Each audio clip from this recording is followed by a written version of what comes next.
तो नमस्कार। एक बार फिर से हम लोग मिल रहे हैं मराठों को लेकर के। और आज मराठों में हम जिस टॉपिक को लेकर के आए हैं, तो आज मराठों में तीसरा भाग है। किस चीज़ का? तो द्वितीय आंग्ल मराठा युद्ध का आज तीसरा भाग हम लोग यहाँ पे पढ़ेंगे। और आज पूरे मराठाओं का जो हम लोग पढ़ने जा रहे हैं वो 30वां लेक्चर है। पूरे मराठाओं का ये लगभग 29वां या 30वां लेक्चर है, आप देख लीजिएगा। तो मराठाओं को इतने लेक्चर में पढ़ने का क्या कारण है?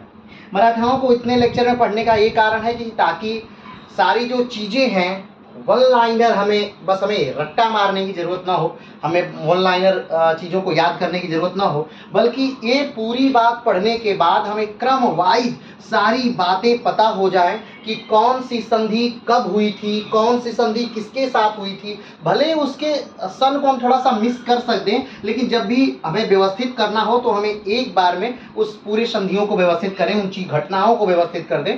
तो इसलिए हमने लगभग 30 वीडियो अभी तक मराठाओं पे हम देख चुके हैं, और अभी लगभग 3 से 4 वीडियो अभी और आएगा, और मराठे लगभग अब समाप्त हो जाएंगे। क्योंकि तृतीय आंग्ल मराठा युद्ध के बाद, अभी आप देख रहे हैं द्वितीय आंग्ल मराठा युद्ध चल रहा है, और तृतीय आंग्ल मराठा युद्ध के बाद मराठा समाप्त हो जाएंगे। क्योंकि उसके बाद जो बाजीराव द्वितीय हैं, इनको उठा करके कानपुर के बिठूर में भेज दिया जाएगा और इनको पेंशन भोगी बना दिया जाएगा। और इसके बाद से जो मराठा, इनकी शक्ति खत्म हो जाएगी, तो उसके बाद मराठा समाप्त हो जाते हैं। तो मराठा जब समाप्त हो जाएंगे, उसके बाद हम लोग प्रयास करेंगे कि हम लोग बंगाल को पढ़ना शुरू करें। तो बंगाल के लिए भी ऐसे ही तैयार रहिएगा, लेकिन चूंकि बंगाल इतना बड़ा राज्य नहीं कभी बन पाया, और हाँ, चूंकि ये बात थी कि बंगाल भारत के सबसे अमीर राज्यों में से एक था, भारत की सबसे जो अर्थव्यवस्था थी, सबसे ज़्यादा जो वैभव संपन्न राज्य था, वो कहीं ना कहीं बंगाल ही था। तो इसके बाद हम बंगाल को ही पढ़ेंगे, ठीक है। तो आज हम लोग हैं द्वितीय आंग्ल मराठा युद्ध पे। तो आज बाकी पुरानी चीज़ों को हम रिवाइज एकदम नहीं करेंगे, हम बस चूंकि आखिरी वीडियो है द्वितीय आंग्ल मराठा युद्ध का, तो सिर्फ द्वितीय आंग्ल मराठा युद्ध को ही हम इसमें आज डिस्कस करेंगे। आज अगर आपको पूरी पृष्ठभूमि जाननी है कि किस प्रकार से क्या होता है प्रथम आंग्ल मराठा युद्ध से, कैसे कैसे क्या होता है, तो आप पीछे की वीडियो को देख सके जान सकते हैं, या नंबर 1 से देख के आप जान सकते हैं। तो चलिए शुरू करते हैं हम द्वितीय आंग्ल मराठा युद्ध। तो सबसे पहले एकदम शुरू से चलते हैं, ठीक है, एकदम प्रारंभिक अवस्था से चलते हैं कि आखिर द्वितीय आंग्ल मराठा युद्ध में सबसे पहले क्या हुआ था। ठीक, आप जानते हैं कि पहली बात तो द्वितीय आंग्ल मराठा युद्ध जिस पेशवा के शासन काल में हुआ, द्वितीय आंग्ल मराठा युद्ध जिस पेशवा के शासन काल में हुआ, वो पेशवा कौन थे? तो वो पेशवा थे बाजीराव द्वितीय। वो पेशवा कौन थे? बाजीराव द्वितीय। और बाजीराव द्वितीय ही जो हैं वो अंतिम पेशवा हैं, ठीक है। बाजीराव द्वितीय जो है वो अंतिम पेशवा है। ध्यान रखिएगा, जो पेशवा हैं वो अलग हैं, जो मराठे राजा हैं वो अलग हैं। मराठा राजा शिवाजी हुए, संभाजी हुए, राजा राम हुए, शिवाजी द्वितीय हुए, शाहू जी हुए, और पेशवा वंशावली जो हुई बालाजी विश्वनाथ के खानदान की, वो ये आपके सम्मुख है। तो अभी हम बात कर रहे हैं कि बाजीराव, जब माधवराव द्वितीय ने आत्महत्या कर ली, माधवराव द्वितीय ने आत्महत्या कर ली, उसके बाद मराठाओं का जो पेशवा बनता है वो किसको बनाया जाता है? तो बनाया जाता है रघुनाथ राव के पुत्र को। रघुनाथ राव कौन है? तो ये दो देख रहे हैं, रघुनाथ राव जिनको मृत्यु दंड दिया गया था। किसके लिए? तो नारायण राव के वध के लिए इनको मृत्यु दंड दिया गया था, रघुनाथ राव को। ये वही रघुनाथ राव हैं, और इन्हीं के बेटे को पेशवा बना दिया जाता है। अब एक इतिहास का ही एक खेल कहें कि किसी पेशवा का कोई उस समय पुत्र ही नहीं था जो मराठा पेशवा बनाया जाए, इसलिए मजबूरी में नाना फडणवीस को माधवराव द्वितीय की आत्महत्या के बाद बाजीराव द्वितीय को पेशवा बनाना पड़ा, ठीक है। अब आप देख रहे हैं और समझ रहे हैं कि 1795 में माधवराव द्वितीय आत्महत्या करते हैं शनिवार वाड़ा से कूद करके, और उसके बाद बाजीराव द्वितीय को पेशवा बना दिया जाता है नाना फडणवीस के द्वारा। फिर शासन व्यवस्था ठीक से चलती है।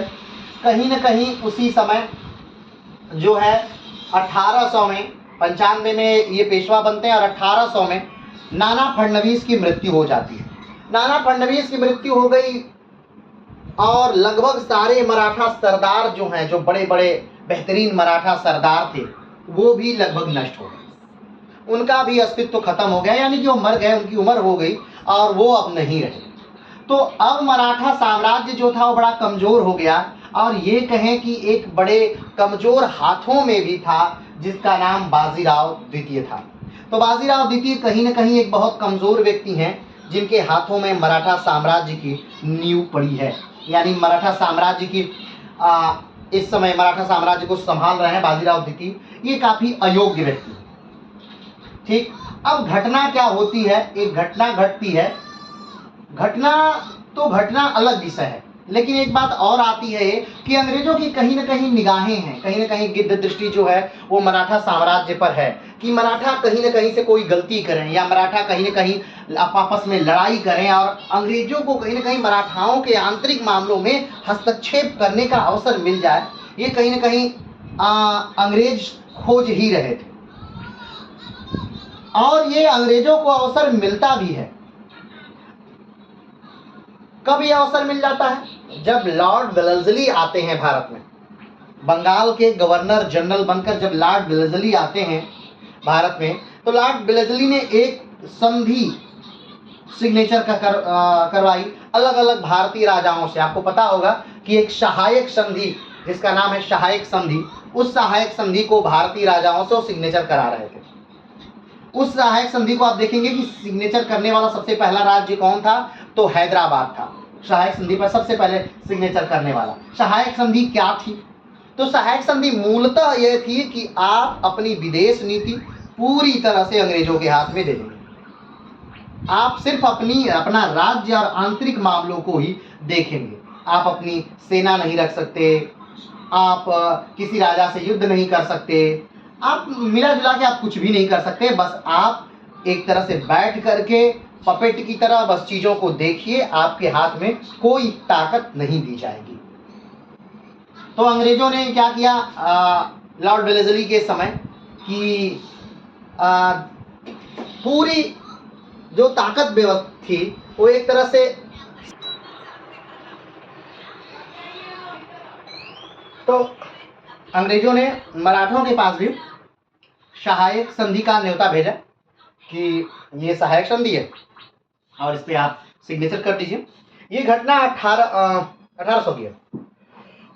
तो उस समय नाना फडणवीस जिंदा है, तो उन्होंने साफ सीधे मना कर दिया कि नहीं, हम ऐसी किसी संधि पर सिग्नेचर नहीं करेंगे, वापस कर लिया गया। लेकिन लॉर्ड वेलेस्ली कहीं ना कहीं आंखें गड़ाए हुए था कि कुछ तो करिए आप मराठे, और मैं आपके आंतरिक मामलों में हस्तक्षेप कर सकूं। और मराठों ने कहीं ना कहीं गलती कर दी, या यूं कहें तो पेशवा ने कहीं ना कहीं गलती कर दी। और उस समय पेशवा कौन थे? हमने बताया बाजीराव द्वितीय उस समय पेशवा है। ठीक, बाजीराव द्वितीय उस समय पेशवा है। 1795 से 1818 तक ये पेशवा है, यानी जब तक पेशवाई समाप्त नहीं कर देते हैं ये बाजीराव द्वितीय, तब तक ये पेशवा है। चलिए आगे बात करते हैं। तो क्या घटना होती है, आखिर क्या बात क्या होती है, तो आइए यहां पर देखते हैं। आप जानते हैं कि जो मराठा संघ है, मराठा संघ जो है वो 4 लोगों का मराठा संघ है, और पेशवा को अगर ले लें तो पेशवा को मिलाकर कुल 5 लोग हैं जो मराठा संघ में स्थापित है, यानी बने हुए हैं। कौन कौन है मराठा संघ में, तो एक बार देख लीजिए। पूना के पेशवा हैं, ग्वालियर के सिंधिया हैं, नागपुर के भोसले हैं, इंदौर के होलकर हैं, बड़ौदा के गायकवाड़ हैं। ये वो लोग हैं जो मिलकर के पेशवा मराठा संघ का निर्माण करते हैं। और आखिर में मराठा संघ क्यों बनाया गया, तो मराठों के विस्तार के लिए, ताकि मराठे पूरे भारतवर्ष में अपना डंका बजा सकें, इसलिए उनके विस्तार के लिए मराठा संघ की स्थापना की गई। कब? तो बाजीराव के समय में। बाजीराव कौन? बालाजी विश्वनाथ के लड़के, मराठा साम्राज्य के सबसे योग्य सेनापति, या पूरे भारतीय इतिहास के सबसे योग्य सेनापति बाजीराव के समय में। ठीक, तो उनके समय में इस मराठा संघ की स्थापना की गई। लेकिन बेहतरीन ढंग से मराठा संघ ने कार्य कब किया, तो कार्य किया बालाजी बाजीराव के समय। बालाजी बाजीराव यानी बाजीराव के लड़के, ठीक, जिनके समय में 1761 में पानीपत का तृतीय युद्ध होता है, वही बालाजी बाजीराव। और उन्हीं के समय में मराठा साम्राज्य तो सबसे ज्यादा विस्तार पर था, यानी अपने चरम पर अगर किसी शासक के समय में मराठा साम्राज्य था तो किसके समय में था, तो बालाजी बाजीराव के समय में मराठा साम्राज्य अपने चरम पर था। ठीक, एक प्रश्न का उत्तर दीजिएगा। अब तक हमने पूरा मराठा आपको पढ़ाया है, उसमें से आप कमेंट बॉक्स में ये बताइएगा अच्छे से निकाल करके कि सबसे लंबा कार्यकाल किस मराठा राजा का रहा, सबसे छोटा कार्यकाल किस मराठा राजा का रहा, सबसे लंबा कार्यकाल किस मराठा पेशवा का रहा, सबसे छोटा कार्यकाल किस मराठा पेशवा का रहा, सबसे ज्यादा राज्य विस्तार किस पेशवा के समय में हुआ, सबसे ज्यादा राज्य विस्तार किस मराठा राजा के समय में हुआ, सबसे ये पूरे प्रश्नों का उत्तर विस्तार से कमेंट बॉक्स में जरूर से दीजिएगा। चलिए फिर से इस पे आते हैं। तो जब आंग्ल मराठा युद्ध, द्वितीय आंग्ल मराठा युद्ध प्रारंभ अभी नहीं हुआ है, लेकिन कारण आइए पृष्ठभूमि को जानने का प्रयास करते हैं। तो ये जो मराठा संघ आपके सामने दिख रहा है, सिंधिया, भोसले, होलकर और गायकवाड़, ये कहीं ना कहीं इसकी रीढ़ थे जो मराठा, जो पेशवा को एक शक्ति प्रदान करते थे। ये इस प्रकार से था कि पेशवा एक पुल की तरह था, ठीक, और ये जो सारे मराठा संघ हैं ये उसके उस पुल के पिलर के तौर पर खड़े थे। लेकिन जब बालाजी बाजीराव की मृत्यु होती है 1761 में, उसके बाद से ये मराठा कहीं ना कहीं पेशवा के प्रति उतने समर्पित नहीं रहे। लेकिन फिर भी नाना फडणवीस का जब तक शासन रहा, यानी नाना फडणवीस ने जब तक पेशवाई पद को कंट्रोल किया, तब तक इन्होंने कहीं ना कहीं बातें मानी। लेकिन नाना फडणवीस के मरने के बाद ये जो मराठा संघ था ये आपस में ही लड़ने लगा। प्रथम आंग्ल मराठा युद्ध का एक मुख्य कारण ये था, प्रथम की हम बात कर रहे हैं, का एक मुख्य कारण ये था कि रघुनाथ राव जाते हैं। रघुनाथ राव कहीं से भी योग्य नहीं थे उस समय लेने के पद लेने के लिए। क्यों? क्योंकि भाई आपका तो नंबर ही नहीं है और आपने मरवाया है। आप योग्य भले हैं, आप अच्छे सेनापति हैं, वो अलग बात है, आपने उत्तर भारत को अपने समय में जीता था, वो अलग बात है, लेकिन आपने अपने ही बच्चे को, यानी अपने कहीं ना कहीं अपने ही भाई के लड़के को, रघुनाथ नारायण राव को आपने मरवाया, तो आप गुनहगार हैं। ठीक, तो इनको जब नहीं बनने दिया गया रघुनाथ राव को, तो ये जाते हैं अंग्रेजों के पास, अंग्रेजों से सहायता मांगते हैं। लेकिन द्वितीय आंग्ल मराठा युद्ध के समय में बातें बदल चुकी थी। यहां पर अभी मराठा युद्ध शुरू नहीं हुआ है, द्वितीय आंग्ल मराठा युद्ध शुरू नहीं हुआ है, लेकिन उससे पहले ये सारे पिलर जो हैं, मराठाओं के जो संघ हैं, जो पेशवा के एक बार बुलाने पर अपनी जान हथेली पर रख करके, सर पे कफन बांध करके पेशवा के लिए समर्पित हो जाते थे अपने सैनिकों के साथ, वो पूरा जो संघ था वो कहीं ना कहीं ध्वस्त हो चुका था। वो आपस में ही लड़ने लगा था। ये मराठा संघ ये आपस में ही लड़ने लगा था। द्वितीय आंग्ल मराठा युद्ध से जस्ट पहले की बात है, घटना है ये। तो वैसे ही एक युद्ध में दो लोग लड़ रहे थे, सिंधिया और होलकर। सिंधिया, ये आप देख रहे हैं, सिंधिया और ये होलकर। सिंधिया और होलकर एक युद्ध में लड़ रहे हैं। क्यों लड़ रहे हैं सिंधिया और होलकर आपस में? मालवा वाले रीजन को लेकर के सिंधिया और होलकर आपस में क्या कर रहे हैं? लड़ रहे हैं। चलिए ठीक है। और सिंधिया का साथ कौन दे रहे हैं? तो पेशवा सिंधिया का साथ दे रहे हैं। पेशवा किसका साथ दे रहे हैं? सिंधिया का साथ दे रहे हैं। और उस समय सिंधिया के राजा कौन है? होलकर के राजा कौन है? तो यशवंत राव होलकर उस समय राजा हैं, होलकरों के। और यशवंत राव होलकर के भाई हैं बीठू जी। क्या नाम है? बीठू जी यशवंत राव होलकर के भाई हैं। उनको पेशवा मृत्यु दंड दे देते हैं। फिर से समझिएगा, मालवा क्षेत्र को लेकर के सिंधिया और होलकर लड़ रहे हैं। द्वितीय आंग्ल मराठा युद्ध की बात हो रही है। सिंधिया और होलकर मालवा क्षेत्र को लेकर के लड़ रहे हैं आपस में। और पेशवा जो हैं वो होलकर के छोटे भाई, यानी यशवंत राव होलकर के छोटे भाई बीठू जी को मृत्यु दंड दे देते हैं। अब स्वाभाविक बात है, कोई किसी के भाई को मृत्यु दंड देगा तो उससे वो आदमी नाराज हो जाएगा, क्योंकि भाई का मरना तो अलग विषय है, उससे प्रतिष्ठा भी तो है कि जो अपने भाई को नहीं बचा पा रहा है वो साम्राज्य की रक्षा क्या करेगा, वो जनता को क्या बचाएगा, वो प्रजा को क्या बचाएगा। तो ऐसा राजा जो अपने परिवार की रक्षा नहीं कर पा रहा है वो जनता की रक्षा क्या करेगा।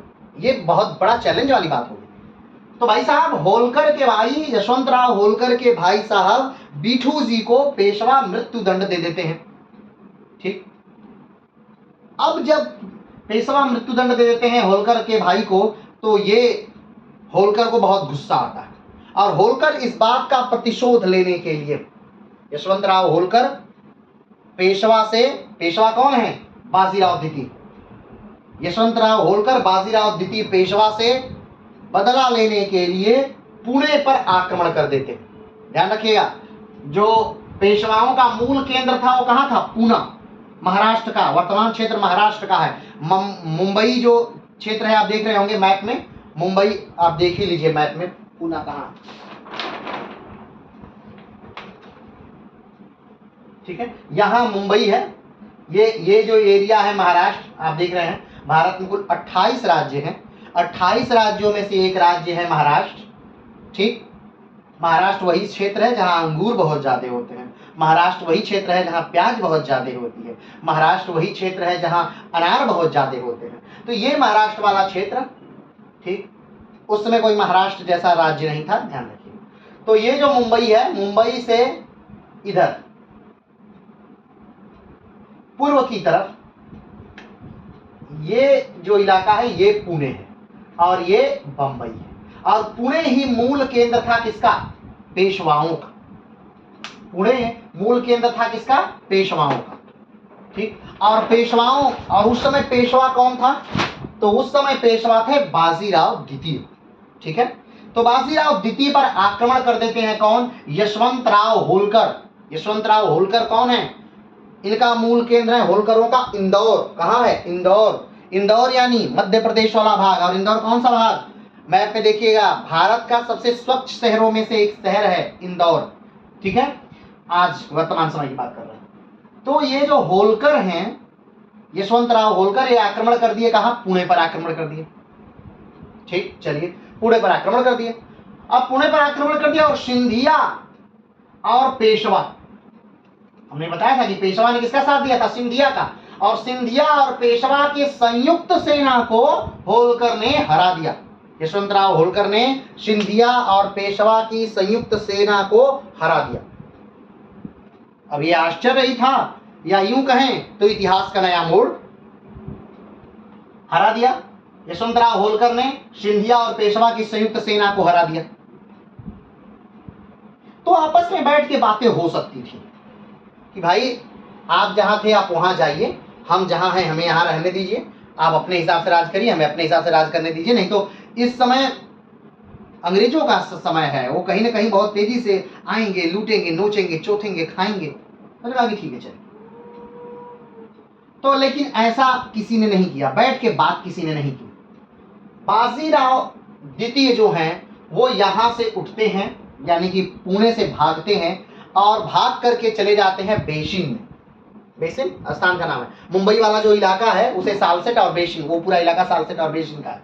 ठीक है, तो बेसिन चले जाते हैं और बेसिन में, बेसिन एक स्थान क्षेत्र है। ठीक, बेसिन में अंग्रेजों के साथ एक संधि करते हैं। अब ध्यान दीजिएगा, प्रथम आंग्ल मराठा युद्ध भी एक संधि से शुरू हुआ था। संधि का नाम सूरत की संधि 1775। किसने की थी? इसी बाजीराव द्वितीय के पिता रघुनाथ राव ने सूरत की संधि बंबई प्रेसिडेंसी के साथ की थी। और ये बातें बाजीराव द्वितीय को पता है कि मेरे पिता भी भागकर अंग्रेजों के पास ही गए थे। और बदले में उन्हें क्या मिला था? बदले में यह मिला कि मराठा साम्राज्य लगातार युद्ध की आग में जला, लगातार युद्ध की आग में जला। लेकिन फिर भी ये उस इतिहास को जानते हुए भी बाजीराव द्वितीय अंग्रेजों के पास जाते हैं। ठीक, अब ध्यान से बस देखने वाली बात है कि त्वरित जो नफरत है, त्वरित जो रोष है, त्वरित जो गुस्सा है, वो किस प्रकार से आदमी को किस ऊंचाई तक पहुंचा देता है, सिर्फ ये दिखाने के लिए कि देखो मेरी प्रतिष्ठा कितनी बड़ी है। और उसके बाद पूरे जीवन शायद उसे बस पछतावे की आग में ही जीना पड़ता है। वो बाजीराव द्वितीय जो कभी पूरे भारत के सम्राट हुआ करते थे, पूरे भारत के मराठों का डंका बजा करता था, और वो उन्हें उठा करके फेंक दिया जाएगा बिठूर में, एक छोटे से गांव में। कारण कि ये द्वितीय आंग्ल मराठा युद्ध को न्योता दे रहे हैं। चलिए छोड़िए, इन्होंने क्या किया हम उस पर बात नहीं करेंगे, अभी क्या हो रहा था उस पर बात करते हैं। तो बाजीराव द्वितीय अंग्रेजों के पास जाते हैं और बेसिन में अंग्रेजों से कहते हैं कि भाई साहब, मुझे आपसे एक हेल्प चाहिए, एक सहायता चाहिए, और वो सहायता ये है कि मुझे फिर से पेशवा बनना है। मेरे जो सहायक थे, मेरे संघ के होलकरों ने पेशवाओं पर आक्रमण कर दिया और पूना को जीत लिया है। अब इस समय पुणे पर कब्जा है किसका? होलकरों का। तो मुझे फिर से मेरा पूना चाहिए और मुझे फिर से पेशवा बनना है। ये बात जाके अंग्रेजों से कह रहे हैं। कौन? तो बाजीराव द्वितीय। अंग्रेज कहते हैं ठीक है, एकदम। अंग्रेज तो तैयार बैठे हैं कि आइए, आपका स्वागत है, आप अपने मसलों को लेकर मेरे पास आइए तो सही, हम उसी प्रकार करेंगे जैसे एक तराजू पर, एक बचपन में एक कहानी होती थी कि दो बिल्लियां थी, लड़ रही थी, तो एक बंदर मामा आते हैं। बंदर मामा कहते हैं क्यों लड़ रही हो बिल्लियों? बिल्लियां कहती हैं मामा, ये एक रोटी है और इसका सही बंटवारा करना है, इसलिए हम दोनों लड़ रहे हैं। मामा कहते हैं ठीक है, कोई बात नहीं, रुको तुम दोनों, मैं एक तराजू लाता हूं और इस रोटियों को सही सही बांट कर तुम दोनों को दे देता हूं। बिल्लियां कहती हैं ठीक है बंदर मामा, और तराजू बंदर मामा लाते हैं। तराजू पे दोनों रोटी को आधा आधा तोड़ते हैं और दोनों तरफ पल्लों पर रख देते हैं। तराजू उठाते हैं, एक रोटी थोड़ी सी ज्यादा हो गई भार में। बंदर मामा वहां से थोड़ा तोड़ते हैं और खा जाते हैं। अब पता चला ये वाला पल्ला भारी हो गया। बंदर मामा इधर से थोड़ा तोड़ते हैं, खा जाते हैं। ये वाला पल्ला भारी हुआ, बंदर मामा इधर से तोड़ के खाए। फिर ये वाला पल्ला भारी हुआ, बंदर मामा इधर से तोड़ के खाए। अब पता चला कि धीरे धीरे दोनों रोटियां खत्म हो गई। दोनों रोटी का जो टुकड़ा था, वो दोनों रोटी का टुकड़ा खत्म हो गया, बिल्लियों के हाथ में कुछ नहीं आया। तो उसी प्रकार से था जब प्रथम आंग्ल मराठा युद्ध हुआ था, तो सूरत की संधि हुई थी। याद है ना सूरत की संधि 1775, और उसमें सालसेट और बेसिन अंग्रेजों ने ले लिया था। सालसेट और बेसिन अंग्रेजों ने ले लिया था। और फिर ये बेसिन की संधि हो रही है। कौन सी संधि? बेसिन की संधि हो रही है। और बेसिन की संधि में अंग्रेज कहते हैं ठीक है, आइए, आप आइए, पेशवा बाजीराव द्वितीय आप आइए, आपका स्वागत है, और एक संधि करिए। पहले हम आपका साथ देंगे, इसके लिए आप क्या करिए, एक संधि करिए, और ये संधि का नाम है बेसिन की संधि। ठीक है, चलिए, बेसिन की संधि हो गई। अब बेसिन की संधि कब हो रही है? ध्यान दीजिएगा, 31 दिसंबर 1802 में। 31 दिसंबर 1802 को बेसिन की संधि हो रही है। और इस संधि के तहत, बस कनेक्ट करके चीजों को याद रखिएगा, इस संधि के तहत 1775 में जो संधि हुई थी, कौन सी संधि? सूरत की संधि। इस संधि के तहत सूरत हमेशा के लिए अंग्रेजों को दे दिया गया। प्रथम आंग्ल मराठा युद्ध में बेसिन और सालसेट अंग्रेजों को दे दिया गया था, और द्वितीय आंग्ल मराठा युद्ध में सूरत हमेशा के लिए अंग्रेजों को दे दिया गया। और एक बहुत ही बेकार सी संधि कर ली गई, जिसका नाम है बेसिन की संधि। एक तरह से कहा जाए तो ये संधि मराठाओं का अंत था। ये संधि, बेसिन की संधि क्या थी? मराठाओं का अंत था। लेकिन फिर भी सत्ता का लालच। अब देखिए, कहीं यहां पे राष्ट्र प्रेम नहीं झलक रहा है, कहीं कोई राष्ट्र की यहां भावना नहीं है। यहां सिर्फ क्या है? यहां सिर्फ लालच है। किस चीज का? सत्ता की भूख, सत्ता की लालच है। तो सत्ता की लालच में ही बाजीराव द्वितीय ने क्या कर ली? बेसिन की संधि कर ली। बेसिन की संधि कब हुई? 31 दिसंबर 1802 को। एक संधि कब हुई थी?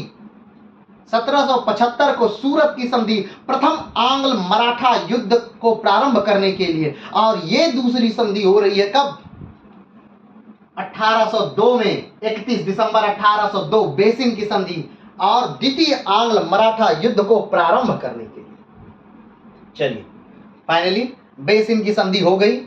बेसिन की संधि के तहत अंग्रेजों को नर्मदा का ताप्ती का जो मैदानी भाग है वो दे दिया गया, तुंगभद्रा के पास का मैदानी भाग दे दिया गया, ठीक, सूरत हमेशा हमेशा के लिए दे दिया गया, ठीक, मध्य प्रदेश का बहुत सारा भाग दे दिया गया, और भी बहुत सारी चीजें उनको दे दी गई, या यूं कहें तो बहुत सारे चीजें एक तरफा समझी थी।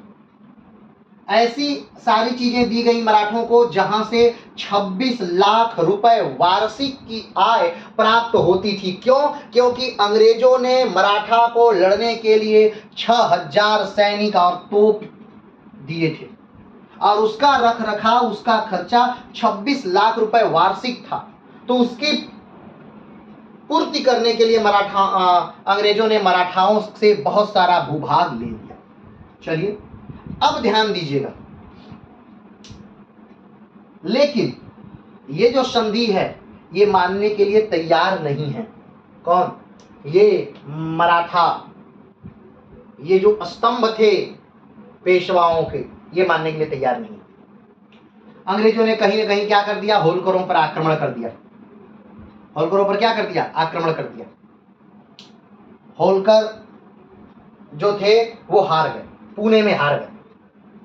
कौन? होलकर, यशवंतराव होलकर पुणे में क्या हो गए? हार गए। पुणे में हार तो गए, लेकिन उन्हें हार नहीं अभी मानी है कि नहीं है कि हार मान गए तो हार मान नहीं। वो उत्तर की तरफ आए, भाग करके उत्तर की तरफ आते हैं और उत्तर के राजाओं से कहीं ना कहीं सहायता ले रहे हैं, और अभी युद्ध उनका चल रहा है, होलकर का भी युद्ध अभी युद्ध चल रहा है, ठीक। और इधर फिर अलग अलग लोग अलग अलग एक में मिलकर के कहीं ना कहीं अंग्रेजों पर क्या कर रहे हैं? आक्रमण कर रहे हैं, ठीक है। तो हमने आपको बताया था कि अंग्रेज और सिंधिया और भोसले से, ठीक, सिंधिया और भोसले की संयुक्त सेना एक साथ मिलती है। अब जब इतनी अपमानजनक संधि पेशवा बाजीराव द्वितीय करते हैं तो कहीं ना कहीं ये मराठों को मंजूर नहीं है कि भाई इतना आप अपमानजनक संधि कर लिए, क्यों कर लिए, और हम इसके भागीदार क्यों बने? आप संधि कर रहे हैं, आप समझिए, हम इसके भागीदार क्यों बने?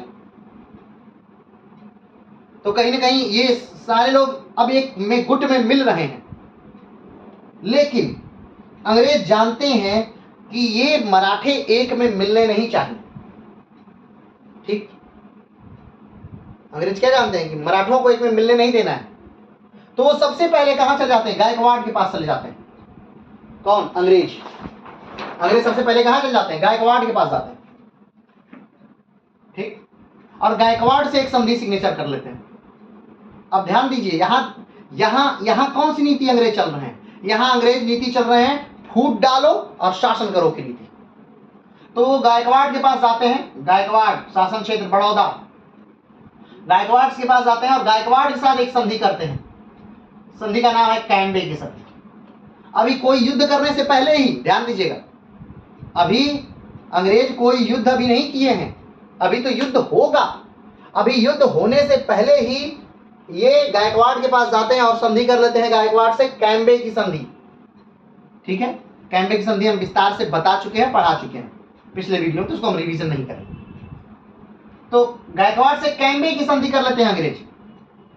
खास तौर पे बस ये इसलिए वो करते हैं कैम्बे की संधि कि, और गायकवाड़ को ये कहा जाता है कि भाई साहब देखिए, हम लड़ने जा रहे हैं किससे? होलकर से। क्यों होलकर से लड़ने जा रहे हैं? क्योंकि बाजीराव द्वितीय हमारे पास आए हैं फिर से पेशवा बनने के लिए, और बाजीराव द्वितीय से हमने बेसिन की संधि कर ली है, और इनकी संधि लेकर के हम जा रहे हैं लड़ने होलकरों से, ठीक। तो आप ऐसा मत कर दीजिएगा कि आप होलकर की मदद करने पहुंच जाइएगा। किससे बात हो रही है? गायकवाड़ से, अंग्रेजों की, कि ऐसा आप मत कर दीजिएगा कि आप होलकरों की मदद करने पहुंच जाइएगा। तो आप होलकरों की मदद करने नहीं जाएंगे, इसलिए आप हमारे साथ संधि करिए, और नहीं तो हो सकता है कि आप पहुंच जाए। तो कैम्बे की संधि हो गई। कब? 1802 की घटना है ये कैम्बे की संधि गायकवाड़ से। अब देख लीजिए, मराठा संघ में कुल कितने लोग? 1 2 3 4 5, और एक को अंग्रेजों ने युद्ध से पहले ही कहीं न कहीं किसी न किसी संधि के बहाने, कैम्बे की संधि के बहाने इनको युद्ध से ही निकाल दिया। अब ध्यान दीजिएगा, अब कितने लोग बचे? 1 2 3 4। ठीक, कैम्बे की संधि इन्होंने कर ली, किससे? गायकवाड़ों से कैम्बे की संधि कर ली अंग्रेजों ने, कैम्बे की संधि कर ली। और कैम्बे की संधि करने के बाद अब तो 4 लोग बचे हैं, समझ रहे हैं? पूना के पेशवाओं से इन्होंने बेसिन की संधि कर ली। पूना के पेशवाओं से कौन सी संधि कर ली? बेसिन की संधि कर ली। ध्यान दीजिएगा, पूना के पेशवाओं से इन्होंने बेसिन की संधि कर ली। पहले ही, अभी युद्ध नहीं शुरू हुआ, द्वितीय आंग्ल मराठा युद्ध अभी शुरू नहीं हुआ कि उन्होंने क्या कर दिया? गायकवाड़ों को, यानी 5 पिलर में से 2 पिलर तो इन्होंने ऐसे ही ढहा दिए बिना लड़े ही। पेशवाओं से इन्होंने बेसिन की संधि कर ली और गायकवाड़ से इन्होंने कैम्बे की संधि कर ली। बचे कौन? सिंधिया, भोसले और होलकर। क्लियर है? और अभी होलकर की कोई मदद नहीं करेगा, कारण कि सिंधिया और होलकर तो आपस में ही लड़ रहे थे, ये दोनों तो पक्के दुश्मन हो गए अभी के लिए। बाद में जियोपॉलिटिक्स किस प्रकार बदले, क्योंकि राजनीति ताउम्र किसी की दुश्मन नहीं रहती और राजनीति ताउम्र किसी की दोस्त नहीं रहती। जहां बेनिफिट होता है राजनीति उस हिसाब से मुड़ जाती है, ठीक है ना? हाँ, राजनीतिक पार्टियों को आप देख सकते हैं, कभी एक दूसरे पे दोषारोपण होता है, कभी मिल जाते हैं, बार बार घटना है। तो राजनीति क्या है? तो अभी के लिए तो सिंधिया और होलकर क्या है? दुश्मन है, क्योंकि होलकर के ही भाई को तो मारा गया था और किससे युद्ध हो रहा था? सिंधिया से ही तो युद्ध हो रहा था। तो अब ध्यान दीजिए, 5 पिलर जो हैं, किसके? मराठों के 5 पिलर जो थे, उनमें से 2 पिलर को अंग्रेजों ने क्या कर दिया? ढहा दिया यानी उनको बांध दिया, संधि में बांध दिया। अब वो चाहकर भी मदद नहीं कर सकते। कौन? पेशवा और गायकवाड़। पेशवा और गायकवाड़ को 1802 में ही क्या कर ली? संधि कर ली। 1802 में पेशवा और गायकवाड़ से 1802 में संधि हो गई है, ध्यान दीजिए। चलिए, अब कौन बचा? अब सिंधिया बचे, भोसले बचे और होलकर बचे। तो अब सेनाएं तन जाती हैं। एक तरफ खड़े हैं सिंधिया और भोसले और एक तरफ खड़ी है अंग्रेजी सेना युद्ध के लिए। कौन सी सेना? युद्ध के लिए अंग्रेजी सेना। और युद्ध शुरू होता है। युद्ध क्या हुआ? शुरू हो गया। एक तरफ अंग्रेजी सेना और दूसरी तरफ सिंधिया और भोसले। ठीक, और ये दोनों सेनाएं असई नामक स्थान पर दोनों सेनाएं आमने सामने खड़ी हो गई। अब ध्यान दीजिएगा, हमने बताया था आपको कि जो सेना है कौन सी? सिंधिया और भोसले की, यानी मराठा सेना जो है, ये काफी बड़ी है। ठीक, मराठा सेना क्या है? काफी बड़ी है, छोटी सेना नहीं, काफी बड़ी सेना है। और इन्हें ऐसा लगता है कि अगर हम दोनों मिल जाएं, अगर हम दोनों मराठे मिल जाएं तो अंग्रेज हमसे हार जाएंगे। अब ध्यान दीजिए, इस समय अंग्रेजों का नेतृत्व कौन कर रहा है? तो अंग्रेजों का नेतृत्व आर्थर वेलेस्ली कर रहे हैं। तो आप कहेंगे कि सर आप तो कह रहे थे लॉर्ड वेलेस्ली, वो तो भारत का गवर्नर है, बंगाल का गवर्नर जनरल है। नहीं, लॉर्ड वेलेस्ली भी है भारत का, बंगाल का गवर्नर जनरल, और आर्थर वेलेस्ली भी है। आर्थर वेलेस्ली लॉर्ड वेलेस्ली का छोटा भाई है, जो कि कमांडर है, सैनिक कमांडर। तो आर्थर वेलेस्ली मराठा सेना से 2-2 हाथ करने के लिए खड़ा है असई में। ठीक, असई में सेना खड़ी हो गई, सिंधिया और भोसले की संयुक्त सेना, काफी बड़ी सेना, और उसका नेतृत्व भी एक यूरोपियन कर रहा है। कमेंट बॉक्स में बताइएगा, कल की क्लास में बताए थे कि कौन यूरोपियन कर रहा है। एक यूरोपियन कर रहा है। लेकिन जो सबसे गड़बड़ बात है, इन दोनों सेनाओं का अगर तुलना की जाए तो मराठा सेना बड़ी है। मराठा सेना का नेतृत्व भी एक यूरोपियन कर रहा है यूरोपियन कल्चर में मराठा सेना भी है, लेकिन फिर भी छोटी सेना अंग्रेजों की आर्थर वेलेस्ली के नेतृत्व में आखिर कैसे जीत जाती है। तो दोनों सेनाएं खड़ी हैं, ठीक, और युद्ध हो जाता है। लेकिन मराठे जो हैं असई के युद्ध में या बशईन के युद्ध में बहुत बुरी तरह हार जाते हैं। कौन जीत गया? आर्थर वेलेस्ली यानी अंग्रेज इस युद्ध में जीत गए। अब बात आती है कि आखिर अंग्रेज क्यों जीते। ठीक है, तो आखिर अंग्रेज क्या ऐसी घटना हो गई जिससे अंग्रेज जीत जा रहे हैं। अंग्रेजों का जीतने का तो कोई यहां औचित्य ही नहीं है। तो अंग्रेजों के जीतने का मात्र कारण है कि अंग्रेजों की जो सेना है वो सेना काफी ज्यादा अनुशासित है, वो ट्रेंड सेना है और वो हमेशा हमेशा से लिए सैनिक ही हैं। ऐसा नहीं कि उनका कोई पार्ट टाइम बिजनेस और है और एक दिन के लिए आगे सैनिक बने, नहीं, ऐसा नहीं। वो हमेशा हमेशा के लिए क्या है? सैनिक है। लेकिन मराठों की सेना में ऐसा नहीं। इनमें जो लोग हैं हो सकता है कि उनका पार्ट टाइम जॉब है, माने कि ठीक है भाई, हम करते तो हम मोची हैं, लेकिन हम अभी युद्ध हो रहा था तो हम युद्ध लड़ने भी आ गए। भाई करते तो हम दुकान हैं, लेकिन अभी युद्ध हो रहा था तो युद्ध लड़ने आ गए। या फिर भाई साहब हम तो हमारा कार्य जो है वो तो पानी भरना है, लेकिन अभी युद्ध हो रहा था तो हम युद्ध लड़ने आ गए। ऐसा अंग्रेजों के साथ नहीं था। और अंग्रेजों के जो सैनिक हैं वो नियमित वेतन पाने वाले हैं, वो अपने जॉब से संतुष्ट हैं। लेकिन मराठों की सेना में ऐसा नहीं। यहाँ के जो सैनिक हैं वो नियमित वेतन नहीं पाते। तो जब तो एक बेहतरीन युद्ध लड़ना है तब सेना का बहुत बड़ा रोल होता है कि सेना उस समय कैसी है। क्या सेना रेगुलर सेना है? तो नहीं, रेगुलर सेना नहीं। तो क्या, और हाँ, कुछ लोग ऐसे भी हैं मराठा सेना में, कुछ ऐसे लोगों को रखा गया है, ऐसे झुंड को रखा गया है जिनको मराठा वेतन भी नहीं देते। तो वेतन नहीं देते तो क्या करते हैं? ऐसा वेतन नहीं देते, बस जो लूट का माल होता है उसमें से वो लेते हैं। कौन? भाई पिंडारी। पिंडारी हमेशा से मराठे जब लड़ा करते थे तो मराठों के साथ एक सेना लड़ी करती थी, पिंडारियों की सेना। पिंडारी कौन है?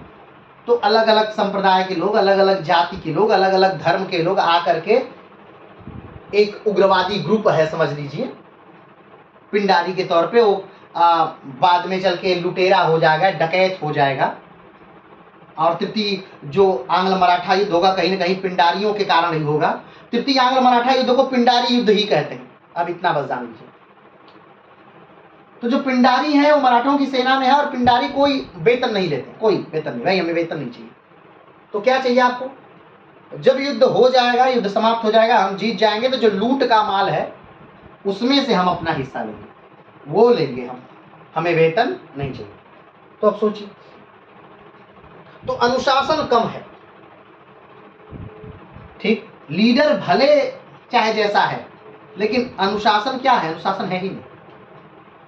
रेगुलर सैनिक कम है और जो हैं वो वेतन से असंतुष्ट हैं, क्योंकि बहुत दिन से वेतन मिला ही नहीं।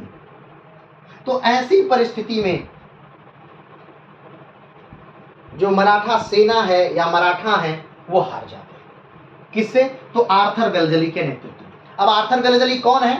तो भाई आर्थर वेलेस्ली वही है जो 1799, जब हम अभी ध्यान रखिएगा, अभी इस समय जो हम चैप्टर पढ़ रहे हैं, इस चैप्टर को अगर हम नाम दें क्या कहेंगे, तो इस चैप्टर का नाम है स्थानीय शक्तियों का उदय। इस चैप्टर का जो भी हम पढ़ रहे हैं चैप्टर में, इसका नाम है स्थानीय शक्तियों का उदय, जिसमें मराठा का सबसे पहले पढ़े।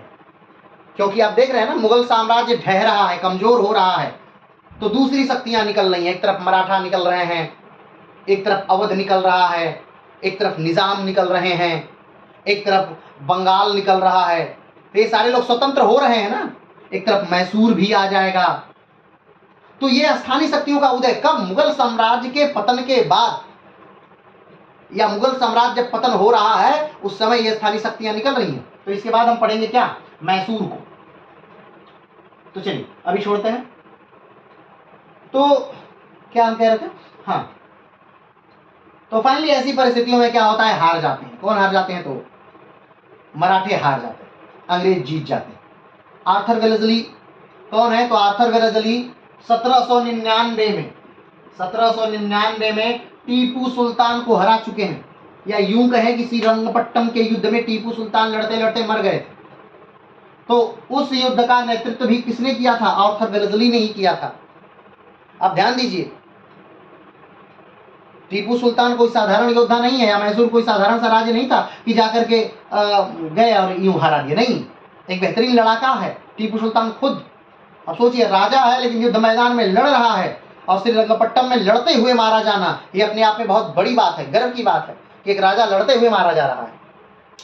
नहीं तो जनरली क्या होता है कि राजा बैठे रहते हैं, आकर बाद में उनसे संधि हो जाती है, सैनिक लड़ मर रहे हैं। नहीं है, टीपू सुल्तान ऐसे में नहीं है। टीपू सुल्तान आकर के फ्रंट पे लड़ रहा है और लड़ते हुए मारा जा रहा है 1799 में। तो आर्थर वेलेस्ली वही है, और आर्थर वेलेस्ली लॉर्ड वेलेस्ली के छोटे भाई हैं। और अभी यानी कि 1799 में उन्होंने टीपू सुल्तान को मारा, टीपू सुल्तान को हराया। 1803 से 1805-6 के बीच में ये द्वितीय आंग्ल मराठा युद्ध को जीतेंगे। अब ये हीरो हैं, ध्यान दीजिए।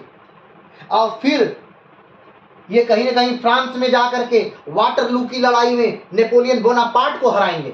अब देख लीजिए, टीपू सुल्तान, मराठा साम्राज्य, नेपोलियन बोनापार्ट, इतने महान महान राजवंशों को आर्थर वेलेस्ली हराते हैं। तो आर्थर वेलेस्ली हीरो हैं। और आर्थर वेलेस्ली बाद में जाकर के ब्रिटेन के क्या बन जा रहा है? प्रधानमंत्री बन जा रहे हैं। ठीक है, चलिए आगे बढ़ते हैं। तो फाइनली अशई के युद्ध में आर्थर वेलेस्ली के नेतृत्व में अंग्रेजों ने मराठों के दो पिलर, दो स्तंभों यानी भोसले और सिंधिया की संयुक्त सेना को हरा दिया। अब जब भोसले और सिंधिया की संयुक्त सेना हार गई, तब अंग्रेजों ने भोसले से अलग संधि और सिंधिया से अलग संधि की। ठीक है, चलिए। तो आज का जो चैप्टर है ये उन्हीं संधियों पर केंद्रित है। अब तक क्या था? अब तक द्वितीय आंग्ल मराठा युद्ध के पहले की घटना को हम जोड़ रहे थे, यानी पिछले 2 वीडियो को हम जोड़ रहे थे। अब से आज का वीडियो शुरू है, यानी अब क्या हो रहा है, कौन सी संधि हुई, यानी असई के युद्ध में हारने के बाद भोसले और सिंधिया के साथ कौन सी संधि अंग्रेजों ने की, उसकी क्या शर्तें थीं, उससे क्या हानियां थीं, उससे क्या बातें निकल कर के आई, आइए उन्हीं पर हमारे आज के बातें पूरी तरह से टिकी रहेंगी। तो उन्होंने सिंधिया के साथ जो संधि की, उस संधि का नाम था सुरजी अंजन गांव की संधि। ठीक, और जो भोसले के साथ संधि की, उस संधि का नाम क्या था? देवगांव की संधि। पहले उन्होंने देवगांव की संधि की भोसले के साथ, और उसके बाद उन्होंने सुरजी अंजन गांव की संधि की। किसके साथ? तो सिंधिया के साथ। क्लियर है? 2 संधियां की, एक सुरजी अंजन गांव की संधि सिंधिया के साथ। कौन सा युद्ध हारने के बाद? अंग्रेजों ने असई का युद्ध जीतने के बाद, असई के युद्ध में 2 संयुक्त सेनाएं हैं, सिंधिया और भोसले की।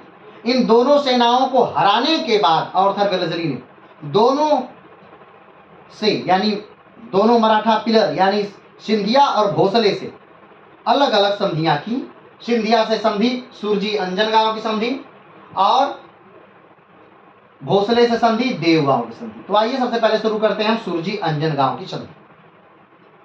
ठीक है, असई का युद्ध सिंधिया हार चुके हैं, और असई का युद्ध सिंधिया हारने के बाद अंग्रेजों से सुरजी अंजन गांव की संधि करते हैं। कहीं कहीं आपको लिखा मिल जाएगा सुरजी अर्जुन गांव की संधि। ठीक है, लेकिन जनरली जो है अंजन गांव है। ठीक है, आप देखिए उच्चारण में बड़ी गलतियां हैं। कारण, अब भाई अंग्रेज उसे अलग प्रकार से उच्चारित करते थे, भारतीय उसे अलग प्रकार से उच्चारित करते थे, महाराष्ट्र क्षेत्र में वो अलग प्रकार से उच्चारित किया जाता है, अब हिंदी भाषी लोग जो है उसे अलग प्रकार से उच्चारित करते हैं। इसलिए उच्चारण दोष कहीं ना कहीं शब्दों में आ जाता है, तो आप उन चीजों पर विशेष ध्यान नहीं दीजिएगा। बस इतना ध्यान रखिएगा, सुरजी अंजन गांव की संधि हुई थी किसके संधि के बाद, किसी युद्ध के बाद, तो असई के युद्ध के बाद, जो मराठों और अंग्रेज से हुआ था। असई का युद्ध, मराठों में की तरफ से दो शक्तियां सिंधिया और भोसले लड़े थे, और अंग्रेजों का नेतृत्व द्वितीय आंग्ल मराठा युद्ध में आर्थर वेलेस्ली ने किया था, जो कि लॉर्ड वेलेस्ली का भाई था। और असई के युद्ध के बारे में आर्थर वेलेस्ली ने अपनी आत्मकथा में, जब बाद में उसने अपनी आत्मकथा लिखी तो उस आत्मकथा में लिखता है कि मेरे जीवन का जो सबसे बड़ा युद्ध था वो असई का युद्ध। ठीक, तो चलिए असई के युद्ध के बारे में जानें। ठीक, तो असई का युद्ध कब होता है, तो 1803 में होता है। किसके किसके बीच होता है, तो सिंधिया और अंग्रेजों के बीच होता है। सॉरी, असई का नहीं, सुरजी अंजन गांव की संधि। सुरजी अंजन गांव की संधि कब होती है, 1803 में होती है। किसके किसके बीच होती है, तो सिंधिया और अंग्रेज के बीच होती है। ठीक है, क्यों होती है सुरजी अंजन गांव की संधि, क्योंकि असई के युद्ध में सिंधिया हार गए हैं, इसलिए उनको भी अब कंट्रोल करने के लिए, उनकी ताकत को भी छीण करने के लिए ये सुरजी अंजन गांव की संधि होती है। तो क्या क्या इसमें क्राइटेरिया है देख लेते हैं। तो सुरजी अंजन गांव की संधि 30 दिसंबर, कब, 30 दिसंबर 1803, 30 दिसंबर 1803 में मराठा प्रमुख दौलत राव सिंधिया, किसके किसके बीच हुई है, दौलत राव सिंधिया और अंग्रेजों के बीच हुआ। सुरजी अंजन गांव की संधि कब होती है, 30 दिसंबर 1803 के में होती है। और उस समय सिंधिया प्रमुख कौन है, तो दौलत राव सिंधिया। कौन है, दौलत राव सिंधिया। तो दौलत राव सिंधिया और अंग्रेजों के बीच में 30 दिसंबर 1803 में सुरजी अंजन गांव की संधि होती है। पहली लाइन कंप्लीट।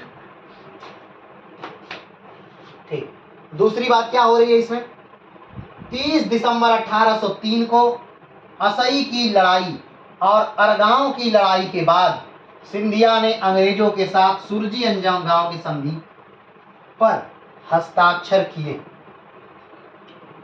ठीक, हमने बताया कि ये सुरजी अंजन गांव की संधि क्यों होती है, क्योंकि असई के युद्ध में सिंधिया हार गए हैं, तो मजबूरी है उनकी।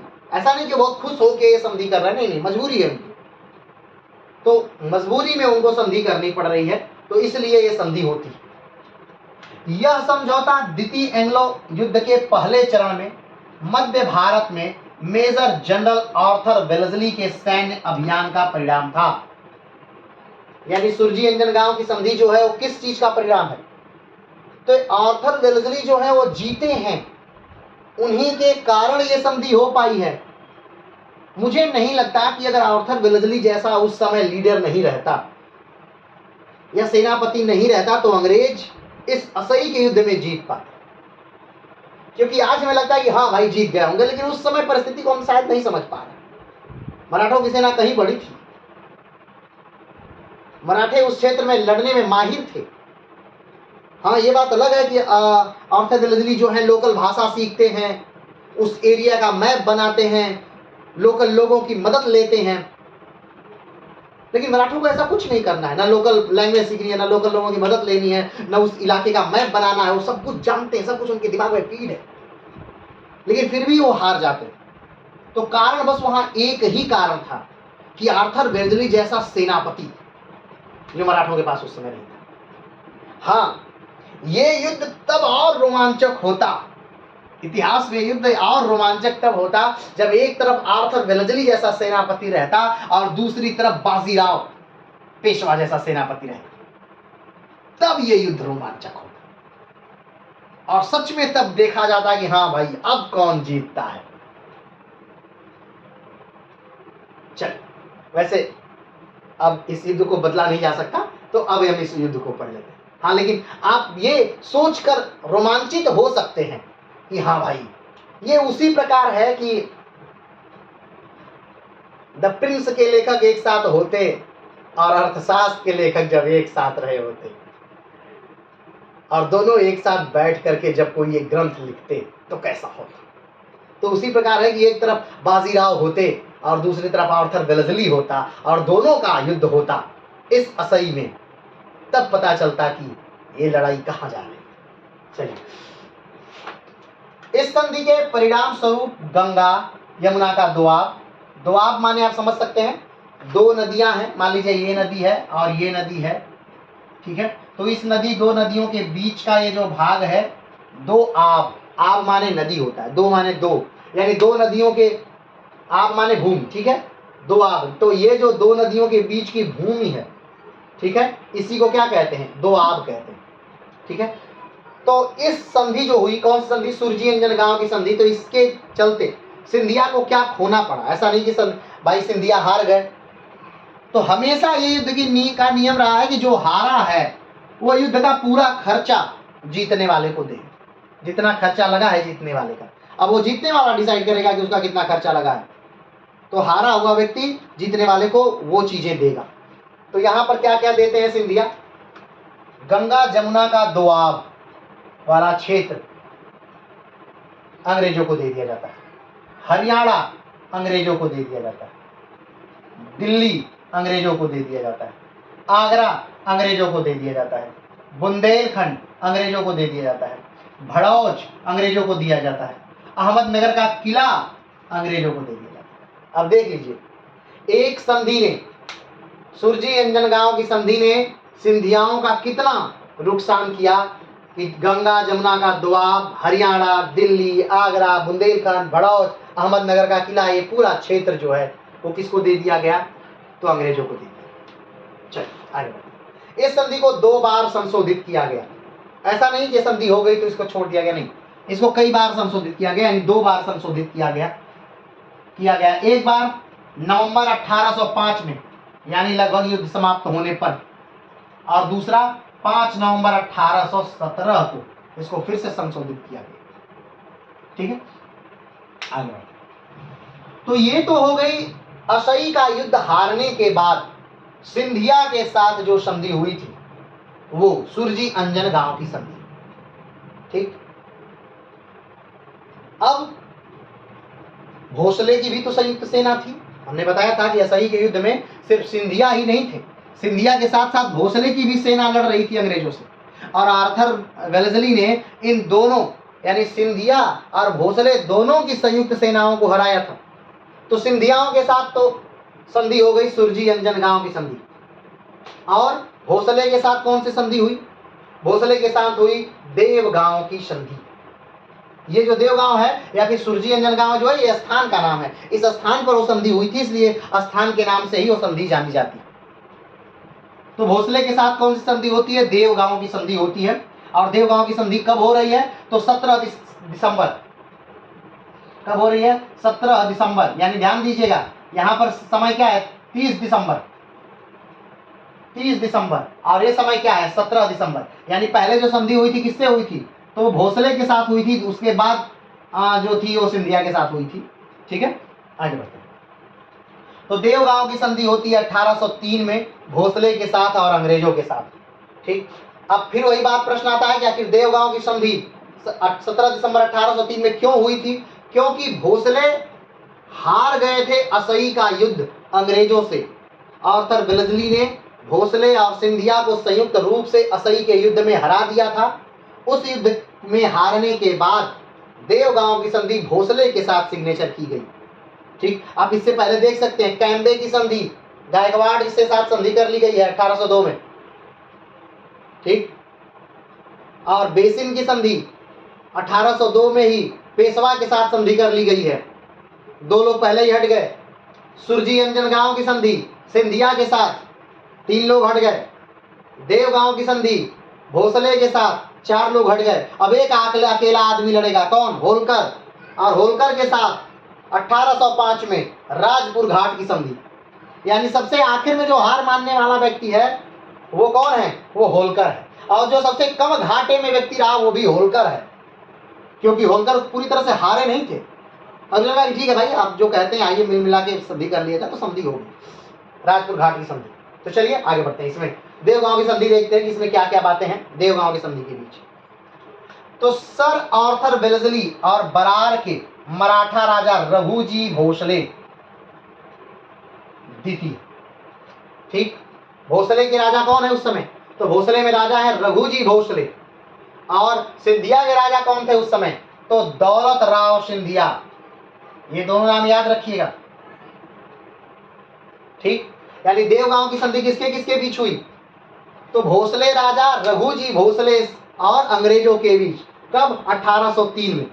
देवगांव की संधि रघुजी भोसले और अंग्रेजों के साथ 1803 में होती है। तो सर आर्थर वेलेस्ली और बरार के मराठा राजा रघुजी भोसले द्वितीय के बीच हुई थी, ठीक। यह संधि 17 दिसंबर 1803 को हुई थी। इस संधि के तहत अंग्रेजों ने कटक, अब देखिए ये बात ध्यान रखिए, अंग्रेज कोई भी कार्य, फिर से बता रहे हैं, तभी करते थे जब उनका कोई फायदा हो, आर्थिक तौर से फायदा हो। इस भोसले से संधि के बाद जो पूरा उड़ीसा वाला क्षेत्र है वो अंग्रेजों के हाथ में चला गया। याद करिएगा, हमने आपको बताया था 1740 में लगातार मराठे आक्रमण कर रहे हैं उड़ीसा पर, और बंगाल के नवाब ने तंग आकर उड़ीसा की पूरी भूमि, उड़ीसा की दीवानी किसको दे दी? मराठों को दे दी। और 12 लाख रुपए वार्षिक बंगाल से देने का वादा किया। किस लिए? कि भाई साहब आप आक्रमण मत करिए। और अब देखिए वो मराठे बार बार हार रहे हैं अंग्रेजों से, और वही वाली भूमि, वो कटक का पूरा क्षेत्र वो अंग्रेजों को अब दिया जा रहा है हारने के बाद। कौन दे रहा है? तो भोसले दे रहे हैं। चलिए आगे बढ़ते हैं। तो सर आर्थर वेलेस्ली और बरार के मराठा राजा रघुजी भोसले द्वितीय के बीच हुई थी। यह संधि 17 दिसंबर 1803 को हुई थी। इस संधि के तहत अंग्रेजों ने कटक, बालसोर, वर्धा नदी के पश्चिम का क्षेत्र हासिल किया, ठीक। कटक यानी उड़ीसा वाला क्षेत्र, आज उड़ीसा का क्षेत्र है, कटक का क्षेत्र उड़ीसा का क्षेत्र। तो वो पूरा कब हम अंग्रेजों को मिला? वो मिला इसी देवगांव की संधि से, या यूं कहें तो असई के युद्ध के बाद जो देवगांव की संधि हुई भोसले राजा रघुजी भोसले और अंग्रेजों के बीच, तब वो कटक का क्षेत्र या उड़ीसा का पूरा क्षेत्र जो था वो अंग्रेजों को मिल गया, पूरा जो तटवर्ती क्षेत्र था वो भी। आगे देखते हैं। भोसले राजा को अपनी राजधानी नागपुर में ब्रिटिश रेजिडेंस रखने के लिए मजबूर होना पड़ा। यानी कि भोसले जो है वो एक ब्रिटिश टुकड़ी यानी सैनिकों की एक टुकड़ी क्या करेंगे? अपने राज्य में रखेंगे। देखिए, अगर हम अपने राज्य में एक सैनिक टुकड़ी रखेंगे तो ऐसा नहीं कि उस सैनिक टुकड़ी का खाना पीना दूसरा कोई देगा, नहीं नहीं, उस पूरी सैनिक टुकड़ी का खाना पीना हम ही देंगे। ये देखिए, ये अंग्रेजों की नीति गजब थी कि अपनी सेना की टुकड़ी यहाँ के लोकल राजाओं के पास रख देते थे, और उसका भार भी कौन वहन करेगा? वही लोकल राजा।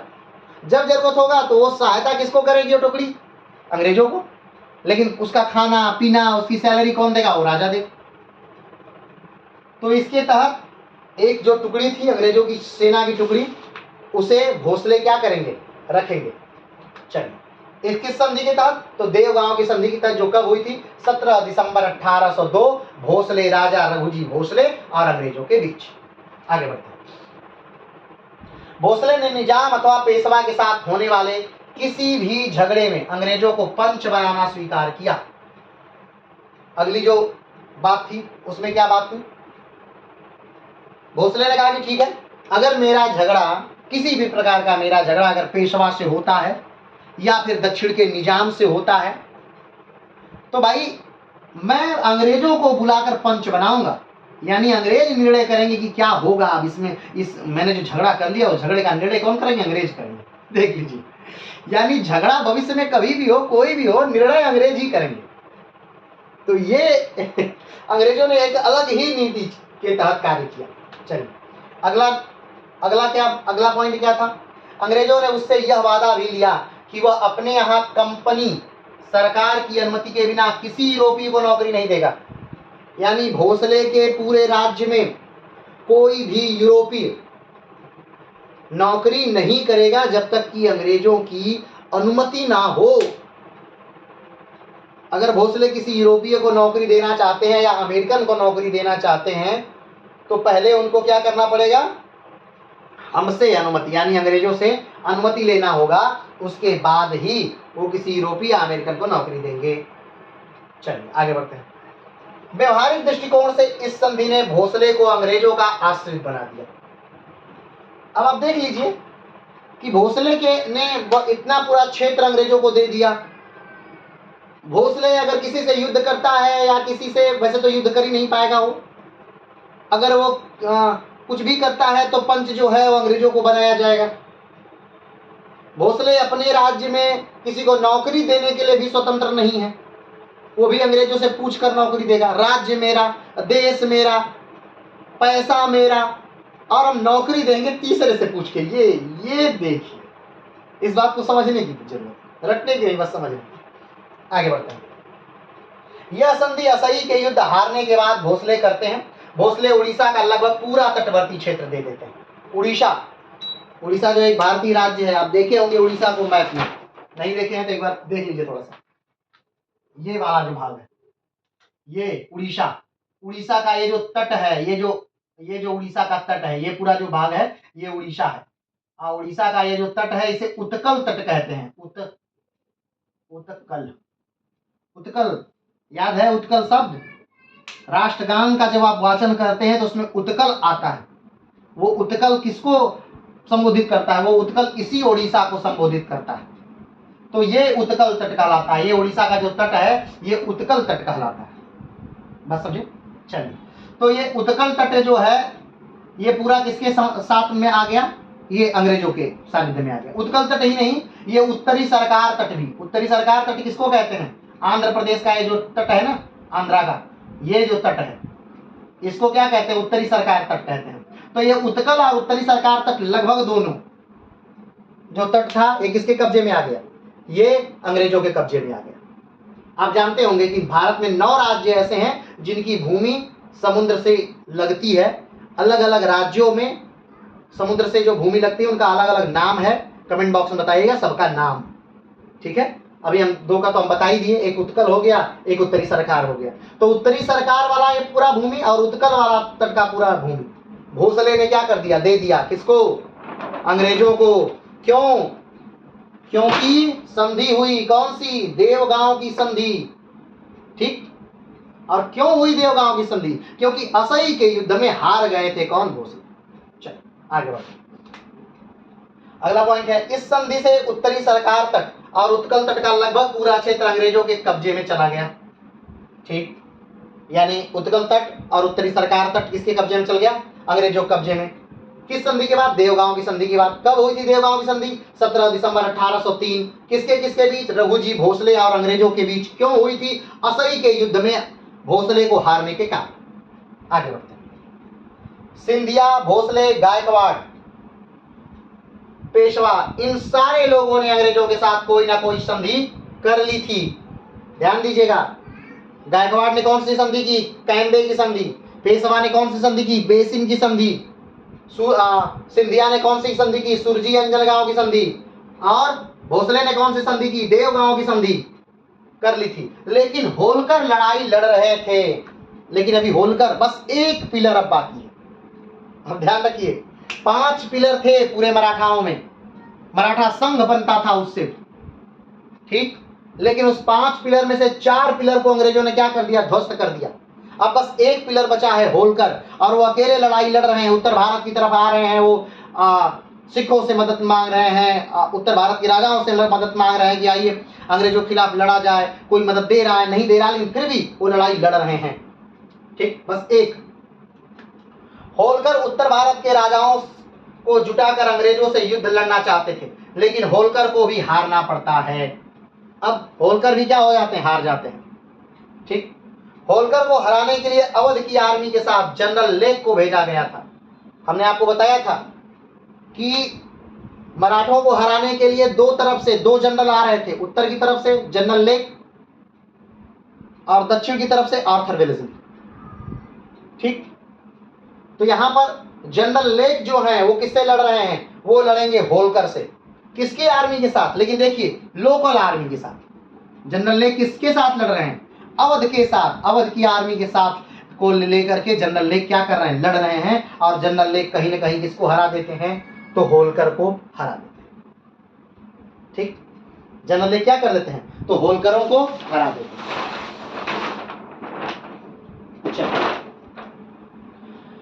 अब जब होलकर भी हार जाएंगे तो स्वाभाविक बात है होलकरों को भी एक संधि क्या करनी पड़ी, करनी पड़ी। ठीक, होलकरों को कौन सी संधि करनी पड़ी? तो होलकरों ने की राजपुर घाट की संधि 24, कहीं कहीं किसी किताब में 24 लिखा है, कहीं कहीं किसी किताब में 25 दिसंबर लिखा है, लेकिन 24 दिसंबर को आप मानिएगा। तो राजपुर घाट की संधि 24 दिसंबर 1805 को होती है। राजपुर घाट की संधि, कौन सी संधि? राजपुर घाट की संधि कब होती है? 24 दिसंबर 1805। अब ध्यान दीजिएगा, यहां पर 1806 क्यों लिख दिया गया है? क्योंकि ये जो देख रहे हैं राजपुर घाट की संधि कब हो रही है? दिसंबर में, 1805 दिसंबर में, तो 1806 आ ही जाता है, तो इसलिए वहां 1806 लिखा है। लेकिन जनरली अगर मुख्यतः देखा जाए तो 1805 में जो था वो द्वितीय आंग्ल मराठा युद्ध क्या हो जाता है? खत्म हो जाता है। क्यों? क्योंकि 1805 में ही जो लॉर्ड वेलेस्ली हैं उनको वापस बुला लिया जाता है, कंपनी वापस बुला लेती है, आ जाइए भैया, आपने बहुत झंडे गाड़ लिए, आ जाइए आप वापस। तो लॉर्ड वेलेस्ली जब चले जाते हैं तो अब जो दूसरा आएगा भारत में बंगाल का गवर्नर जनरल, तो वो अपने हिसाब से कार्य करेगा। वो जरूरी नहीं कि वो मराठाओं से लड़ेगा, नहीं लड़ेगा, वो अपने हिसाब से कार्य करेगा। तो लॉर्ड वेलेस्ली चले जाते हैं, तो उनके भारत से जाने के बाद ही ये संधि क्या हो जाती है, मतलब ये युद्ध एक तरह से रुक जाता है। बाकी सबसे तो संधि हो ही गई है, बाकी सारी सेनाएं हारी गई हैं। तो अंतिम बचे हैं कौन? होलकर। तो होलकर से संधि हो जाती है। राजपुर घाट की संधि कब? 24 दिसंबर 1805। अब होलकरों के साथ अंग्रेजों ने क्या संधियां की, क्या बातें की, आइए उस बात को जानते हैं। इस संधि के अनुसार उसे अपना खोया हुआ राज्य मिल गया, लेकिन उसे बुंदेलखंड और चंबल नदी के उत्तर में अपने दावों को त्यागना पड़ा। जो होलकर का क्या था, अपना भाग जो था होलकरों का, वो होलकरों को क्या हो गया? मिल गया। यानी इंदौर जो हारे थे होलकर, वो इंदौर होलकरों को मिल गया, लेकिन उनको देना क्या पड़ा? चंबल के उत्तर में। चंबल क्या है? एक नदी है, ठीक है, चंबल यमुना की सहायक नदी है। तो चंबल नदी के उत्तर में जो उनका क्षेत्र था जिस पर वो दावा करते थे, वो क्या करना पड़ा? छोड़ना पड़ा। अगला है, संधि के अनुसार अंग्रेजों ने उनसे वादा किया कि वे मालव और मेवाड़ में उनकी संपत्ति नहीं लेंगे। इस जो संधि हुई अंग्रेजों से होलकरों की, उसमें क्या कहा गया? अंग्रेजों ने क्या कहा कि हम आपकी भाई मालवा में और मेवाड़ में आपकी संपत्ति को हम नहीं लेंगे। आगे बढ़ते हैं। यह संधि द्वितीय आंग्ल मराठा युद्ध के परिणाम से में एक थी। यानी द्वितीय आंग्ल मराठा युद्ध जो हुआ था उसी का कहीं ना कहीं ये भी परिणाम थी। अगर द्वितीय आंग्ल मराठा युद्ध नहीं हुआ होता तो होलकर से अंग्रेजों को युद्ध करने का कोई प्रश्न ही नहीं था, होलकर का अंग्रेजों से हारने का कोई प्रश्न ही नहीं था। जनरल लेक होलकर को कहीं हराते ही नहीं, कहीं कोई बात ही नहीं आती। तो कहीं ना कहीं ये जो होलकरों का हारना था वो कहीं ना कहीं द्वितीय आंग्ल मराठा युद्ध का ही परिणाम था। चलिए, इस संधि ने द्वितीय एंग्लो मराठा युद्ध के अंत को चिन्हित किया। हमने पहले ही बताया कि गायकवाड़ ने सबसे पहले संधि कर ली थी, काम्बे की संधि, याद होगा।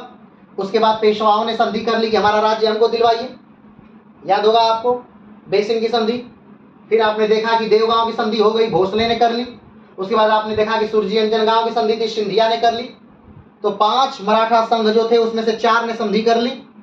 एक आदमी बचा था होलकर, यशवंतराव होलकर, जो कहीं ना कहीं अंग्रेजों से लड़ रहा था, फाइट कर रहा था। अब ये लोग तो देखिए 3 में ही संधि करके हार मान चुके हैं, लेकिन ये आदमी 5 तक, यानी कि कह लीजिए कि 5 के आखिर तक ये लड़ता है।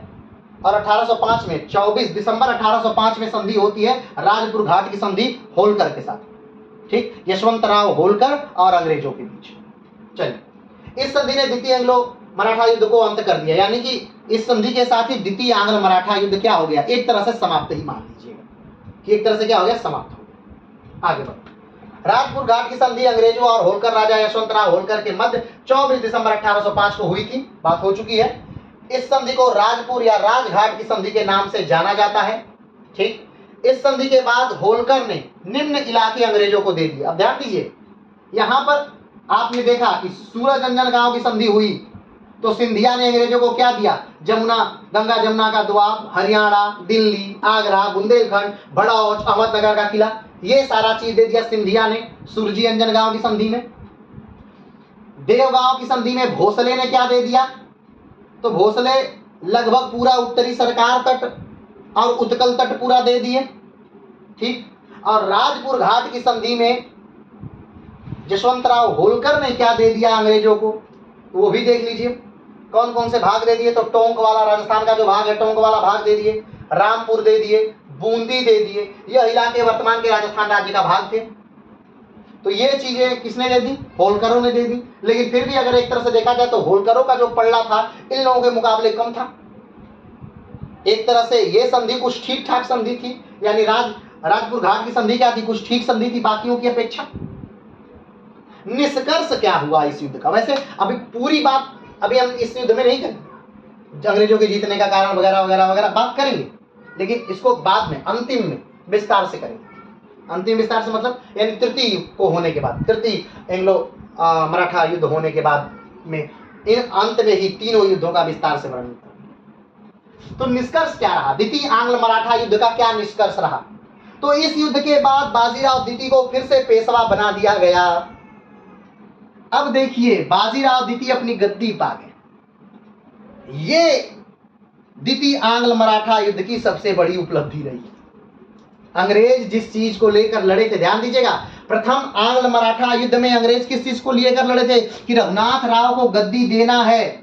लेकिन अंत जब हुआ था तो क्या हुआ था, याद करिए, रघुनाथ राव को गद्दी नहीं दी गई थी, उनको पेंशन भले दे दिया गया था। तो इससे यह साबित होता है कि उस समय जो मराठे थे वो कहीं ना कहीं ताकतवर थे। लेकिन इस समय क्या हुआ, बाजीराव द्वितीय ने अपने चारों मराठा सरदारों को बहुत बुरी तरह हरवा दिया, सबको अंग्रेजों का एक तरह से गुलाम बना दिया। अंग्रेजों के सामने मराठों को घुटने टेकने पर मजबूर कर दिया।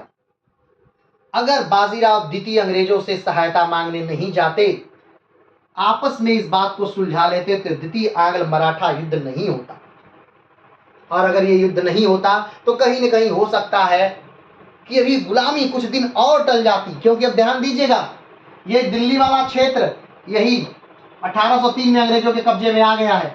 अब ये 1803 से लेकर के 1947 तक अंग्रेजों के कब्जे में रहेगा, यानी 100 साल से अधिक। सिर्फ दिल्ली वाली की बात कर रहे हैं। याद होगा 1764 में भी अंग्रेज जीत लिए थे, ठीक, 1764 में अंग्रेज जीत लिए थे, लेकिन 1771 में फिर से मराठों ने उस पर अपना कब्जा कर लिया था। याद है बात है ना। तो अंग्रेज मराठों को हराने में पूरी तरह से यहां सफल साबित। अब अगर देखा जाए तो मराठों के पास कोई शक्ति नहीं है।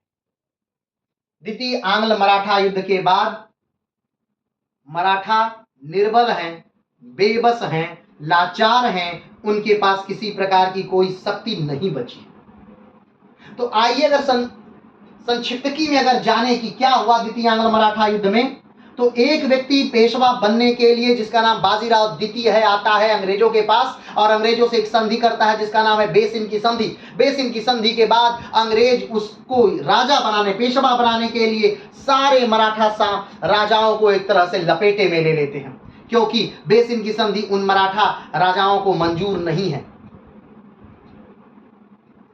और फाइनली धीरे धीरे सारे मराठा साम्राज्य अंग्रेजों के साथ कोई न कोई संधि साइन करते हैं। गायकवाड़ ने कांबे की संधि सिग्नेचर कर ली, सिंधिया ने सूरज अंजनगांव की संधि सिग्नेचर कर ली, भोसले ने देवगांव की संधि सिग्नेचर कर ली और होलकरों ने राजपुर घाट की संधि सिग्नेचर कर ली और बहुत सारा भाग अंग्रेजों को गिफ्ट के तौर पे दे दिया। और पेशवा ने तो पहले ही बेसिन की संधि सिग्नेचर कर ली थी। तो ये युद्ध कहीं न कहीं मराठों के लिए बहुत अहितकर युद्ध था।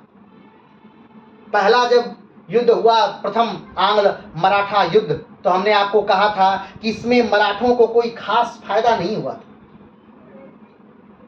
लेकिन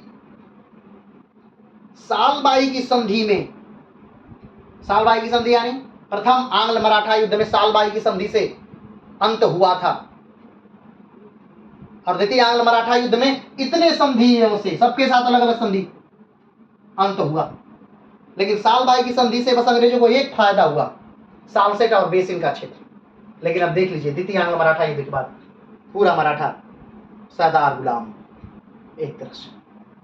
अब तृतीय जो युद्ध होगा, तृतीय आंग्ल मराठा युद्ध होगा, उसमें मात्र कुछ नहीं करना है, बस इस चरमराई मराठा साम्राज्य को, चरमराई मराठा साम्राज्य को बस फूंक देना, फूंक, और मराठा साम्राज्य उड़ जाएगा। तो चलिए आज के लिए इतना ही।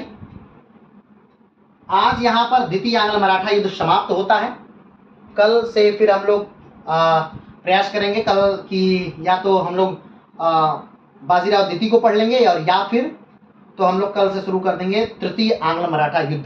अब एक दो वीडियो में आपका मराठे जो होंगे समाप्त हो जाएंगे। एक प्रश्न का उत्तर दीजिए आखिर में, क्या आप चाहते हैं कि एक ऐसा वीडियो ला दिया जाए लास्ट में जिसमें सारे मराठाओं के सन को, जो इंपॉर्टेंट सन हो और जो इंपॉर्टेंट संधियां हो, उनको ला करके एक जगह रखकर उनका रिवीजन कर दिया जाए? अगर ऐसा चाहते हैं तो, चूंकि वीडियो लंबा भी होगा, चाहते हैं तो कमेंट बॉक्स में बताइएगा। आज के लिए इतना ही, तब तक के लिए नमस्कार, धन्यवाद, जय हिंद।